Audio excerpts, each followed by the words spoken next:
My name is Marisol Vance. I'm 34, and 11 weeks ago, my family found out exactly what I was worth to them. $61,000 to be precise. That's how much they billed me for. Not asked me for, billed me. I'd flown from Denver to Charleston for my younger brother's wedding, carrying a gift I'd spent 3 weeks choosing. I got to the venue 40 minutes early, the way you do when you love someone. My stepmother, Carol, met me at the garden gate before I'd even reached the guest book. She didn't say hello. She said, "This is a closed ceremony, immediate family only." I laughed because I thought it was a joke. It wasn't. My father stood 4 feet behind her, holding a clipboard, and he did not look up. I want to tell you what I said back to them in a minute. But first, where are you watching this from tonight? And has anyone in your own family ever made you feel like a line item instead of a person? Type your city below. I read every one of them. Let me take you back 5 months to the phone call that started all of this. My brother Dean is 27. He'd been dating Priya for 2 years when he proposed at a vineyard outside Asheville. I found out through a group text, which stung a little, but I told myself, that's just how families communicate now. 2 weeks later, my father called. He didn't open with congratulations talk. He opened with numbers. The venue Priya's family had chosen, a restored plantation-style estate with its own event coordinator, wanted a $61,000 package for ceremony, catering, florals, and a live string quartet.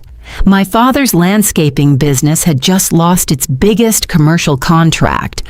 Carol's real estate commissions were down. Priya's parents had already covered the engagement party and the honeymoon. Someone needed to be the reliable name on the vendor contract, my father said. Someone with good credit and a steady paycheck. I run financial risk analysis for a hospital network. I read contracts for a living. I should have known that being useful and being wanted are two completely different things. I didn't know it yet. Not fully. Here's what I agreed to. I would pay a $6,100 deposit personally, and I would be listed as the financially responsible party who had to give final written sign-off before the remaining balance, just under $55,000, could be charged. My father assured me this was a formality. Dean texted me a string of heart emojis and called me the best sister on the planet. I paid the deposit, and then, over the following weeks, something started happening that I chose not to look at too closely. A family group chat was created for wedding logistics. I wasn't in it. When I asked Priya about it, she said it was just for people who'd be around in person for the final week. I live 1,100 miles away, so I told myself that made sense. It didn't. But grief makes excellent excuses for other people's behavior. 3 weeks before the wedding, Carol texted asking me not to arrive at the family house the night before. She said the guest rooms were already assigned. I asked where I should stay. She sent me the name of a Best Western off the highway. I want you to sit with that for 1 second before I keep going, because it's the detail that should have told me everything. They had already decided where I belonged, and it wasn't inside the story they were telling everyone else. 2 days before the ceremony, Priya posted photos from a rehearsal dinner I hadn't been told was happening. My father stood in the center of the group photo with his arm around Dean, captioned, "So grateful for the family that showed up for this boy." I had shown up for that boy since he was 6 years old. I just hadn't shown up in that photo. I flew out anyway. I told myself I was overthinking it. Weddings make people strange, I said. Stress does things to families. I have said that sentence to myself more times in my life than I want to admit, which brings us back to the garden gate, and Carol's voice flat as a closed door. This is a closed ceremony, immediate family only. I asked my father directly if he was going to correct her. He looked at his clipboard and said, Don't make this difficult, Mari." Then Priya's mother, a warm woman named Sunita, who I'd met exactly once, walked over and asked who I was. Before I could answer, Carol smiled and said, "Oh, she's with the venue's billing office, just double-checking a few numbers. Wrong entrance." Sunita nodded, apologized for the confusion, and walked back toward the ceremony lawn. My own father let that lie stand in front of a woman I'd never wronged. I looked past them and saw Dean through the reception hall's glass doors, already in his suit, watching. He didn't move. He didn't say my name. He turned around. I carried my gift back to my rental car and drove to the Best Western they'd picked out for me. And I sat in the parking lot for 11 minutes without turning the engine on. 4 days later, my father called, not to ask if I'd landed safely, not to apologize. He said the vendors were requesting final reconciliation, and the balance, $54,900, needed my sign-off by Friday. He asked, and I'm quoting this exactly, "So how do you want to handle your part?" I asked him one question back. Was I family when you needed my signature or only when you needed my money? He didn't answer that. So I gave him my actual answer, and it's the one that made him go quiet on the phone. "You told your wife to say I worked in billing, so let billing handle it. I decline the authorization." Here's what most people don't know about contracts, like the one I'd signed. And if you're the reliable one in your family, I want you to actually hear this part.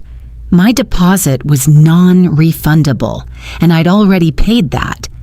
But the remaining balance required my written approval to be charged. If I declined, the responsibility didn't disappear. It reverted to the names actually listed as the wedding's hosts. My father, Carol, Dean, and Priya. 4 adults, 4 signatures, 1 shared bill. I wasn't canceling anyone's wedding. The wedding had already happened. I was simply refusing to be the only person who paid for it. I called each vendor, confirmed in writing that declining redirected the balance to the listed hosts, and sent 1 email to my father, Carol, Dean, and Priya with the contract terms attached. No insults, no accusations, just the paperwork and a single line. "I will not be authorizing this payment. Please direct all further communication in writing." The fallout didn't take long. Priya's mother, Sunita, called my aunt directly. The two of them had exchanged numbers at the rehearsal dinner I was never invited to, asking who exactly the woman at the gate had been, because the billing office story had started falling apart the moment vendors began asking my father, not me, for updated banking details. My aunt, who has never once needed me to explain myself twice, told her the truth, all of it.